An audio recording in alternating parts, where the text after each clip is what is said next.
నాటుకోడి గుడ్ల దగ్గర కూడా మాకు చాలా డౌట్స్ ఉన్నాయి. మార్కెట్ లో చాలా ఉన్నాయి, బట్ అంత వేగంగా ప్రొడక్ట్ రాదు కదా. బట్ ఎలా మనం గుర్తించవచ్చు ఇవి నిజంగా నాటుకోడి గుడ్లే అని చెప్పేసి? ముందు మనం మార్కెట్ లో చూసేది ఏంటంటే నాటుకోడి గుడ్లు అని చెప్పి ఎన్ని పెడతానికి కారణం ఏంటంటే BV380 అండి. ఇది BV380 బ్రౌన్ షెల్ అండి. ఈ బ్రౌన్ షెల్ నాటుకోడి గుడ్డు కాదండి.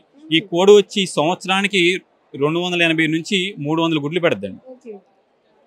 వైట్ లేయర్ అందరికి తెలుసండి. వైట్ లేయర్ పెట్టే కోడి 320 గుడ్లు పెడితే ఇది 300 గుడ్లు పెట్టేస్తుంది సంవత్సరానికి.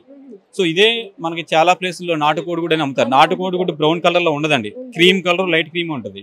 నెక్స్ట్ వచ్చి road Iceland red and RIR అండి. అది BV380 సైజ్ రాదు, బ్రౌన్ షెల్ వస్తుంది, కొంచెం సైజ్ ఎక్కువ. అది కూడా 280 నుంచి 300 ఎగ్స్ పెడుతుంది. అది కూడా నాటుగుడ్డు అని అమ్ముతున్నారండి. ఇక ఈ ఎగ్ వచ్చి అసీల్ ఫైటింగ్ బ్రీడ్ అండి. ఫైటింగ్ బ్రీడ్ పందెం పుంజులకు వాడే పెద్ద గుడ్డు అండి. ఈ సైజ్ గుడ్డు 65 నుంచి 70 గ్రాముల దాకా వస్తుంది. ఇది వచ్చి మీకు అన్ని మనం తెలిసిందే గిన్ని ఫోల్ అండి, గిన్ని కోడి గుడ్డు. ఇవి వచ్చి ఫ్రమ్ మలేషియా అండి. కాపర్ మ్యారాన్స్ అని కొంచెం డార్క్ బ్రౌన్ కి చాక్లెట్ కలర్ వస్తుంది.